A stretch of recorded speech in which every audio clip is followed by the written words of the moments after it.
అందరికీ నమస్కారం. మీరంతా కూడా జయప్రకాష్ నారాయణ గారు జేఎఫ్సీ మీద చేసిన కమెంట్ చూసే ఉంటారు. చాలా మందికి ఇది కొంచెం సర్ప్రైజింగ్ అనిపించవచ్చు, కానీ నాకైతే ఏం సర్ప్రైజింగ్ అనిపించట్లేదు. ఎందుకంటే నేను జయప్రకాష్ నారాయణ గారి ఫేస్బుక్ పేజ్ని గత 4 సంవత్సరాలుగా మేనేజ్ చేస్తున్నాను. ఒక రకంగా పవన్ కళ్యాణ్ గారు జేపీ గారు కలవడం వెనకాల కూడా నా పాత్ర ఉందని నేను అనుకుంటున్నాను. మీరు ఏదైతే చూసారో జనసత్తా అనే క్యాంపెయిన్ సోషల్ మీడియాలో ఆవేశం ప్లస్ ఆలోచన ఈక్వల్ టు మార్పు అనేసి కొన్ని వందల పోస్టర్లు, అవన్నీ కూడా నేను చేయించినవి.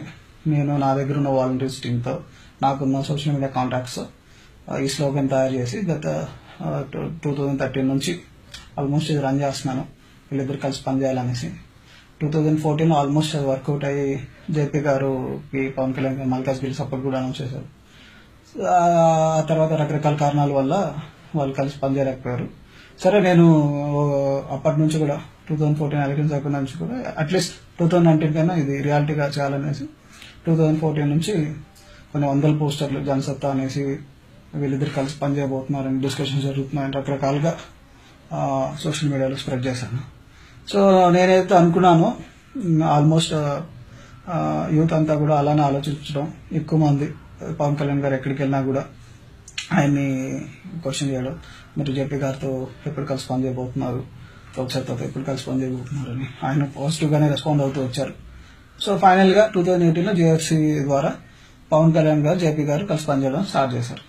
అయితే జేపీ గారు ఏమో జేఎఫ్సీలో రోల్ తీసుకున్న తర్వాత ఆయనకి ఇచ్చిన రోల్ న్యాయం చేయడం మానేసి ఆయన ఎంతసేపు ఆంధ్రప్రదేశ్ స్టేట్ గవర్నమెంట్ని కాపాడుకుంటూ రావడం ప్రారంభించారు. దానికి కారణం ఏంటంటే, నేను జయప్రకాష్ గారి యూత్ ఆర్గనైజేషన్కి హెడ్గా కూడా ఉన్నాను.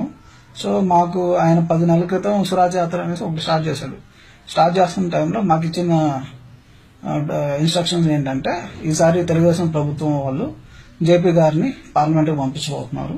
సో కాబట్టి మీరు దయచేసి టీడీపీ వాళ్ళని అటాక్ చేయొద్దు. ఈసారి జేపీ గారు ఈ టర్మ్ ఎంపీగా కానీ కాకపోతే ఇంక లైఫ్లో ఆయన ఎంపీ కాలేడు అండ్ ఆయన జీవితంలో అదొక వెల్త్గా ఉండిపోతుంది. ఇలాంటి వ్యక్తి పార్లమెంట్కి వెళ్లాల్సిన అవసరం ఉంది. సో మీరు తెలుగుదేశాన్ని ఏమనొద్దు, మన సమయాన్ని పాటించండి, మనకి ఎలాగో వాళ్ళు ఎంపీ సీట్ ఇస్తారు కాబట్టి మనం ఇంకెక్కువ కష్టపడాల్సిన అవసరం లేదు, మీరు సైలెంట్గా ఉండండి అని చెప్పారు. సో మేము అలానే సైలెంట్గా ఉన్నాం. కట్ చేస్తే ఈ మధ్య పవన్ కళ్యాణ్ గారు మళ్ళీ జయప్రకాష్ నారాయణ గారిని అప్రోచ్ అయ్యారు. జేఎఫ్సీలో ఆయనకు ఒక రోల్ ఇచ్చారు. నాకు అప్పుడే డౌట్ వచ్చింది, ఈయన ఆల్రెడీ చంద్రబాబు నాయుడుతో ఒక అండర్స్టాండింగ్ వచ్చేసాడు కదా, ఇప్పుడు మళ్ళీ పవన్ కళ్యాణ్ గారితో కలుస్తున్నారేంటి, ఇది ఎలా ఎటుండేటో వస్తుందో అనేసి అనుకుంటున్నాను. నేను అనుకున్నట్లుగానే ఈయన అక్కడ రోల్ అయితే తీసుకున్నాడు, కానీ తీసుకునేసి మొత్తానికి అక్కడ స్టేట్ గవర్నమెంట్ని వెనకేసుకొస్తూ మాట్లాడడం, అక్కడ ఎవరైనా స్టేట్ గవర్నమెంట్ విమర్శిస్తే వాళ్ళ వాయిస్ని సప్రెస్ చేయడం, ఈయన మధ్యలో అడ్డుపడేసి వాళ్ళని మాట్లాడడం, స్టేట్ గవర్నమెంట్ మీకు సమాచారం ఎలా ఇచ్చింది, అఫిషియల్గా ఇవ్వాలి కదా, ఆర్టీఐ ద్వారా మనం సమాచారం తీసుకున్నాను, ఉండవాలి గారు అడిగితే అఫిషియల్గా అవసరం లేదండి, నాకున్న సోర్సెస్ ఉన్నాయి, నేను నా సోర్సెస్ ద్వారా నేను తీసుకున్నాను, ఒకవేళ రేపు పొద్దున స్టేట్ గవర్నమెంట్ రివర్స్ అయినా సరే నేనున్నాను కదా, నాది బాధ్యత అంటూ ఈయన వియర్డ్గా మాట్లాడడం, ఇవన్నీ కూడా మనం చూసాం. సో ఎందుకు ఈయన ఇలా ప్రవర్తిస్తున్నాడు? అసలు మనం ఒక ఇంటెలెక్చువల్ అనుకున్న వ్యక్తి, ఒక గొప్ప నిజాయితీ పరుడు అనుకుంటున్న వ్యక్తి ఎందుకు ఇలా బిహేవ్ చేస్తున్నాడు అంటే, మీరు అనుకుంటున్నంత నిజాయితీ పరుడైతే ఆయన కాదు, మీరు అనుకుంటున్నంత క్రెడిబుల్ పర్సన్ అయితే ఆయన కాదు. ఆయన నిజస్వరూపం ఏంటంటే, మీకు 2014 ఎలక్షన్స్ అప్పుడు టీడీపీ బీజేపీతో కలిసి ఈయన అలయన్స్ లో ఎంపీ సీట్ కోసం ట్రై చేశాడు. అయితే అప్పుడు ఏమైందంటే, వాళ్ళేమో ఈయనకి విజయవాడలో కానీ ఒంగోలులో కానీ ఇస్తా ఉన్నారు. ఈయన ఏంటంటే నాకు ఎంతసేపు మల్కాజ్గిరిలో కావాలని పట్టుబట్టాడు. సో పట్టుబట్టినప్పుడు వాళ్ళు ఆ డిస్కషన్ నడుస్తున్నాయి, వాళ్ళు కొన్ని ఎమ్మెల్యే సీట్లు ఆంధ్రాలో ఒక ఎంపీ సీట్ ఇస్తా ఉన్నారు. సో వాళ్ళు ఫైనల్గా ఏంటంటే, వాళ్ళు ఈయనకి మల్కాజ్గిరిలో ఎంపీ సీట్ ఇవ్వడానికి ఒప్పుకోలేదు. దాంతో ఈయన కోపం వచ్చేసి ఎలక్షన్ క్యాన్సిల్ చేసేసి ఎలక్షన్స్ లో సింగిల్ గా పోటీ చేస్తాం అనేది అనౌన్స్ చేశాడు. చేసినప్పుడు ఆ party elected state committee office bearers ఎవరైతే ఉన్నారో వాళ్ళందరికీ కోపం వచ్చింది.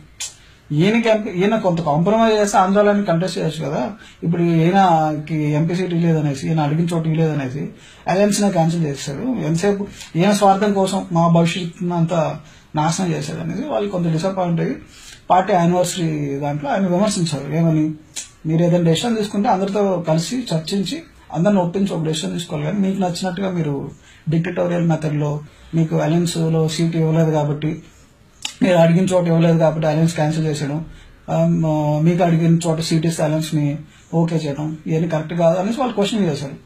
అండ్ క్వశ్చన్ చేశారు. ఈయన డిక్టటోరియల్ మెథడ్ తో వాళ్ళందరూ విసిగిపోయి వాళ్ళందరూ ఒక టీం లాగా ఫామ్ అయిపోయారు.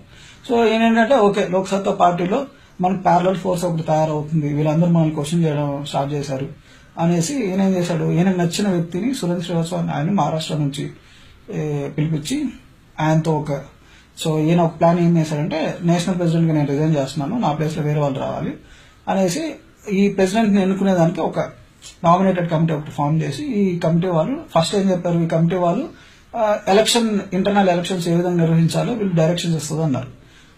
కొద్ది రోజులు పోయిన తర్వాత ఎలక్షన్స్ లేవు, ఏం లేవు. ఈ నామినేటెడ్ కమిటీయే రికమెండ్ చేసేసింది ఆ మహారాష్ట్రలో జేపీ గారు అని చూడండి సురేంద్ర శ్రీవాస్తవాన్ని ప్రెసిడెంట్ గా అనౌన్స్ చేసేసింది. దాన్ని ఎలక్టెడ్ స్టేట్ కమిటీ తెలుగు రాష్ట్రాలు తెలంగాణ కమిటీ కానీ ఆంధ్ర కమిటీ కానీ వాళ్ళు తీవ్రంగా వ్యతిరేకించారు. ఎందుకంటే లోక్సత్తా ఉన్నదే తెలుగు రాష్ట్రాల్లో, అది అరొకర ఉంది. మహారాష్ట్రలో మహా అంటే పట్టుమంది 10 మంది కూడా ఉండరు, కర్ణాటక 10 మంది కూడా ఉంటారు. సో వీళ్ళందరూ కలిసి నేషనల్ ప్రెసిడెంట్ ని ఎలా ఎన్నుకుంటారు, ఎలక్షన్స్ పెట్టండి, ఓటింగ్ నిర్వహించండి, సభ్యులు పార్టీ సభ్యులు వాళ్ళకి నచ్చిన వ్యక్తిని నేషనల్ ప్రెసిడెంట్ గా ఎన్నుకుంటారు అని అంటే ఏమి చేయకుండా ఆయన నేషనల్ ప్రెసిడెంట్ గా అనౌన్స్ చేశారు. సో దీంతో వాళ్ళు చాలాసార్లు జేపీ గారితో చర్చించారు. ఆయన పరిష్కరించకపోయేసరికి వాళ్ళు మీడియాకు కూడా ఎక్కారు. ఆ వీడియోస్ అన్ని కూడా మీరు యూట్యూబ్ లో కొడితే ఏరబోలా అనేసి ఉంటాయి. అయితే ఏమైందనంటే వాళ్ళు సెపరేట్ గా అయిపోయిన తర్వాత జేపీ గారు ఏం చేశారు, ఓకే వాళ్ళు సెపరేట్ అయిపోయారు, మనం అనుకున్న ప్లాన్ వర్కౌట్ అయిపోయింది అనేసి ఇంకా ఆటోమేటిక్ గా వాళ్ళు ఫేడ్ అవుట్ అయిపోతారు అనేసి ఈయన సురేంద్ర శ్రీవాస్తవ టీం ఏదైతే కార్యక్రమాలు చేస్తున్నారో ఆ కార్యక్రమాలు ఈయన పాల్గొనడం మొదలు పెట్టాడు. అంటే పైకి ఏంటంటే నేను ఎవరి వైపు, నేను సురేంద్ర శ్రీవాస్తవ వైపు ఉన్నానా కటారి వైపు ఉన్నానా అని చెప్పకుండా ఉన్నాడు. బట్ ఇండైరెక్ట్ గా ఏంటి సురేంద్ర శ్రీవాస్తవ వైపు ఉన్నాడు అని సభ్యులందరికీ మెసేజ్ ఇవ్వడం కోసం సురేంద్ర శ్రీవాస్తవ వాళ్ళు చేసే కార్యక్రమాలు వెళ్ళి పార్టిసిపేట్ అయ్యేవాడు. ఈ పార్లమెంట్ టీం కటారి గారు ఏదైతే ఉన్నారో వాళ్ళు చేసే కార్యక్రమాలు ఈయన పార్టిసిపేట్ అయ్యేవాడు కాదు. అంటే చెప్పకనే ఇండైరెక్ట్ గా ఓకే ఈయన అరుచరుడికి ఈయన మద్దతు ఇచ్చుకొని పార్టీని మళ్ళీ సురేంద్ర శ్రీవాస్తవ ద్వారా ఈయన టేక్ ఓవర్ చేయాలని అనుకున్నాడు. అక్కడ మళ్ళీ ప్లాన్ రివర్స్ అయింది. ఆ సురేంద్ర శ్రీవాస్తవ అనే ఆయన పార్టీ ఫండింగ్ మొత్తం ఆయన పేరు మీద మార్పిచ్చేసుకునేసి ఇంకా ఆయనకు జేపీని సైడ్ చేస్తాడు. సో ఆ తర్వాత ఏమైంది, ఈ మధ్య వచ్చేసి రీసెంట్ గా ఏంటంటే జేపీ గారు మాతో చెప్పింది ఏంటంటే ఓకే ఈయన నాకు మనకి జాతీయ రాజకీయాల్లో ఏదైనా పాత్ర ఇప్పిస్తాడనేసి ఈయనకి మనం పార్టీ అప్పచెప్పాము, ఆయన ఏ పాత్ర ఇప్పించలేదు, అట్లాంటప్పుడు పార్టీ ఆయనకెందుకు, మనం అకౌంట్స్ అన్ని కూడా మనం హ్యాండ్ ఓవర్ చేసుకుందాం అనేసి పార్టీ సభ్యులతో ఆయన అన్నాడు. ఇప్పుడు ఏంటి మళ్ళీ సురేంద్ర శ్రీవాస్తవగా ఈయనకి నేషనల్ లెవెల్లో ఏదో ఒక రోల్ ఇప్పిస్తామన్నాడు, ఆ రోల్ ఇప్పించలేదు కాబట్టి ఇప్పుడు మళ్ళీ సురేంద్ర శ్రీవాస్తవ మీద కూడా రివర్స్ అయిపోయాడు. సో ఎప్పటికప్పుడు ఆయన స్వార్థం కోసం పార్టీలో ఉన్న నాయకులను కానీ పార్టీని కానీ ఆయన వాడుకుంటూ వస్తూ అక్కడ మీకు ఇంకొన్ని ఎగ్జాంపుల్స్ చెప్తా. కూకట్పల్లిలో రాజమౌళి గారి కిరవాణి గారి వైఫ్ ఉన్నారు కదా వల్లి గారు, ఆవిడ పనిచేస్తా ఉండేవారు. ఆవిడకి చాలా మంచి పేరు వస్తుంది. అక్కడ మంచి పేరు వస్తుండేసరికి ఈయన కొంతమంది అనుచరుల చేత ఆవిడ మీదకి రివోల్ట్ చేయించి ఒక పంచాయతీ పెట్టించారు. ఆ పంచాయతీలో ఏంటంటే జేపీ గారు వల్లి గారికి చెప్పింది ఏంటంటే ఏమండి ఇలా మీరు కూకట్పల్లిలో పనిచేస్తే మిగతా వాళ్ళకి గుర్తింపు రావట్లేదని వాళ్ళు బాధపడుతున్నారు, మీరు కూకట్పల్లి కాకుండా వేరే చోటుకి వెళ్ళిపోయేసి అక్కడ పని చేసుకోండి అని చెప్పారు. ఆవిడేంటంటే నాకేం పట్టింది కర్మ, నేను వెళ్ళి ఇంకో నియోజకవర్గంకి వెళ్ళి పని చేసుకోవాల్సిన కర్మ ఏంటి, ఇక్కడేదో మంచి పని చేద్దాం అనేసి వస్తే మీకు వద్దని అనుకుంటే నేను హ్యాపీగా వెళ్ళిపోయి ఇంట్లో కూర్చొని నా పనులు నేను చేసుకుంటానని ఆవిడ హ్యాపీగా వెళ్ళి సినిమాగా పనులు ఆవిడ చూసుకుంటున్నాం. అంటే ఏంటి ఈయనకు తప్పించి లోక్సత్తాలో ఇంకా వాయిస్ ఉండకూడదు, ఎవరైనా ఎదుగుతున్నారు అని అంటే వాళ్ళని తొక్కేస్తాడు. సివిఎల్ నరసింహారావు అని ఒక ఆయన ఉన్నాడు, ఆనంద్ సినిమాలో ఫాదర్ క్యారెక్టర్ చేస్తుంటాడు, కొద్ది పాపులర్ యాక్టర్. ఆయన కూడా అంతే, ఆయన సికింద్రాబాద్ లో ఎంపీగా కంటెస్ట్ చేసి 60,000 ఓట్లేమో వచ్చాయి. ఆయన కూడా కొన్ని విషయాలు ఆయన విమర్శించాడు, ఆర్గనైజేషన్ ని సరిగ్గా రన్ చేయట్లేదని విమర్శించాడని ఆయన తొక్కేశాడు. మిత్ర అని ఒక ఆయన ఉన్నారు ప్రజారాజ్యంలో యాక్టివ్ గా ప్రమోషన్, ఆయన కూడా ఇంత. అందరూ అడిగేది ఏంటంటే నువ్వు పార్టీని డిక్టటోరియల్ మెథడ్ లో రన్ చేయొద్దు, డెమోక్రాటిక్ గా ప్రతి జిల్లాల్లో నిజాయితీగా పనిచేసే వాళ్ళకి బాధ్యతలు అప్పచెప్పి పార్టీని ఎక్స్పాండ్ కానివ్వు అని చెప్పి అందరు రిక్వెస్ట్ చేస్తారు. ఎవరైతే రిక్వెస్ట్ చేస్తారో వాళ్ళు సైడ్ చేయించడం, ఈయన చంచాలతో వాళ్ళ మీద రివర్స్ అవ్వడం, గ్రూపిజం క్రియేట్ చేయించడం, మొత్తానికి పార్టీలో నుంచి వాళ్ళని బయటకు పంపించడం, ఇది ఏం చేసే పనులు. సో చివరికి ఈయన ఎంత నీచమైన స్థితికి దిగజారుతాడంటే వైబీఐ అనేది లోక్సత్తాగా ఒక యూత్ ఆర్గనైజేషన్ ఉంది. పాపం అజీజ్ అనేసి ఒక అతను దాన్ని స్టార్ట్ చేశారు.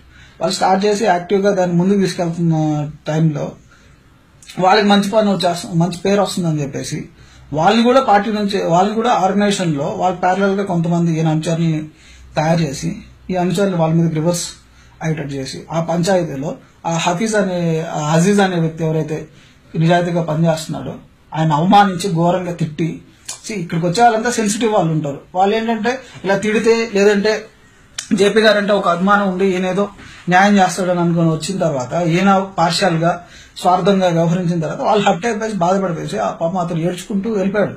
ఇంకా ఆ రోజు నుంచి ఈ రోజు వరకు అతను మళ్ళీ తిరిగి రాలేదు. ఆయన చాలా అన్నా హజారేతో క్యాంపెయిన్స్ చేయించడము, తర్వాత చాలా మంచి కార్యక్రమాలు కార్పొరేట్ కంపెనీస్ లో సెమినార్స్ కండక్ట్ చేయించడం, చాలా కార్పొరేట్ ఎంప్లాయీస్ తీసుకురావడం, యూత్ లో బాగా తీసుకెళ్లారు.